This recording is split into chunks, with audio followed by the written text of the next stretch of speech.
ایک بادشاہ تھا، وہ مرنا نہیں چاہتا تھا، اس کی خواہش تھی کہ قیامت تک وہ زندہ ہی رہے۔ ایک حکیم صاحب نے اسے کہا، بادشاہ سلامت، فلاں ملک کی سرزمین سے ایسی ایسی جڑی بوٹیاں پیدا ہوتی ہیں جن میں آب حیات کی تاثیر ہوتی ہے، آپ اگر وہ جڑی بوٹیاں منگوا لیں تو ہم آپ کو وہ دوا بنا دیتے ہیں جس کے کھانے کے بعد آپ جب تک چاہیں گے زندہ رہیں گے۔ بادشاہ نے فوراً ہی اپنے وزراء میں سے 5 وزیروں کو دوسرے ملک میں بھیجنے کا حکم جاری کر دیا کہ جاؤ دوسرے ملک کے جو بڑے راجا ہیں ان کو میرا سلام دو اور کہو کہ مجھے فلاں فلاں بوٹی کی اشد ضرورت ہے، سنا ہے وہ بوٹی آپ کے ملک میں پائی جاتی ہے، لہٰذا مجھے ان بوٹیوں کی اشد ضرورت ہے، اس لیے کہ میں مرنا نہیں چاہتا۔ خیر 5 وزیر دوسرے ملک میں پہنچے، راجہ صاحب کو سلام دیا، پیغام سنایا۔ جیسے ہی راجہ صاحب نے سنا کہ بادشاہ مرنا نہیں چاہتا تو راجہ صاحب نے کہہ لگانی شروع کر دی، ہنسنا شروع کر دی۔ ہنسنے کے بعد راجہ صاحب نے فوراً ہی سپاہی بلوائے، ان سب کو گرفتار کرا دیا۔ ان 5 وزیروں کو گرفتار کرا دیا۔ گرفتاری کے بعد راجہ صاحب نے حکم جاری کر دیا کہ ان سب کو لے جاؤ فلاں پہاڑ کے نیچے ایک خیمے کے اندر بند کر کے۔ فلاں پہاڑ کے نیچے ایک خیمہ ہے، بند خیمہ، ان 5 وزیروں کو لے جاؤ، اس خیمے کے اندر بند کر کے واپس چلے آئے۔ اور ہاں ساتھ میں ان 5 وزیروں کو یہ بھی کہہ دینا کہ جب تک یہ پہاڑ 2 ٹکڑے نہیں ہوتا تم آزاد نہیں ہو۔ جس پہاڑ کے نیچے تم پڑے ہو جب تک یہ پہاڑ 2 ٹکڑے نہیں ہوتا تم آزاد نہیں ہوتے۔ سپاہی ان 5 وزیروں کو لے گئے، پہاڑ کے نیچے خیمے کے اندر بند کر کے واپس چلے آئے۔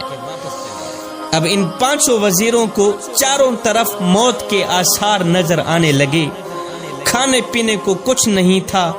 مشکل کی اس گھڑی میں اللہ کے سوا ان کا اور کوئی حامی و ناصر نہیں تھا۔ اب انہوں نے کیا کیا، زمین پر سجدہ ریز ہو گئے، رو رو کر گڑ گڑا کر دعائیں کرنے لگے کہ یا باری تعالیٰ ہم پہ رحم فرما، پہاڑ کے 2 ٹکڑے کر دے تاکہ ہم موت سے بچ جائیں، ہم آزاد ہو جائیں۔ اللہ اکبر۔ سارا دن ساری رات روتے ہی رہے۔ ان کے دن رات رونے کے بعد میرے اللہ کی رحمت جوش میں آئی، میرے اللہ نے ان پر رحم فرمایا، ان کی دعا قبول ہوئی۔ ایک دم زمین ہلنے لگی، زلزلہ آیا، پہاڑ جڑوں سے ہلنے لگا اور پہاڑ کے 2 ٹکڑے ہو گئے۔ اللہ اکبر۔ زلزلہ آیا، پہاڑ کے 2 ٹکڑے ہو گئے، ان کی دعا قبول ہو گئی۔ اب راجہ صاحب نے آرڈر دیا کہ ہماری شرط پوری ہو گئی ہے، پہاڑ کے 2 ٹکڑے ہم چاہتے تھے ہو گئے ہیں، اب جاؤ ان 5 وزیروں کو میرے پاس لے آؤ۔ سپاہی گئے، لے آئے۔ جب وہ سامنے آئے تو راجہ صاحب نے کہا، بھائی اب تم واپس اپنے ملک میں جاؤ، اپنے بادشاہ کو یہ سارا واقعہ سنانا، جو کچھ آپ لوگوں کے ساتھ ہوا ہے یہ ساری کہانی اپنے بادشاہ کے آگے پیش کر دینا، آخر میں بادشاہ کو میرا ایک پیغام بھی سنا دینا۔ جی راجہ صاحب کون سا پیغام ہے؟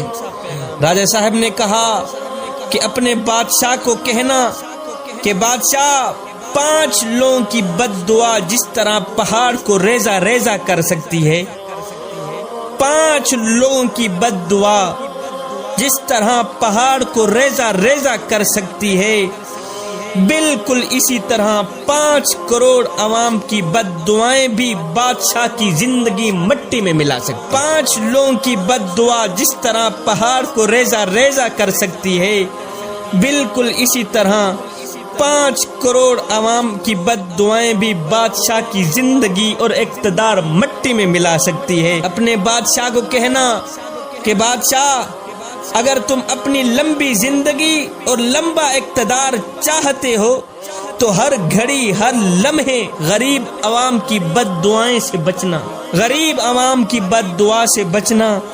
جب تم غریب عوام کی بد دعا سے بچ گئے پھر تمہیں کسی بوٹی دوا کی ضرورت نہیں رہے گی، قیامت تک تیرا ہی چرچا ہوتا رہے گا۔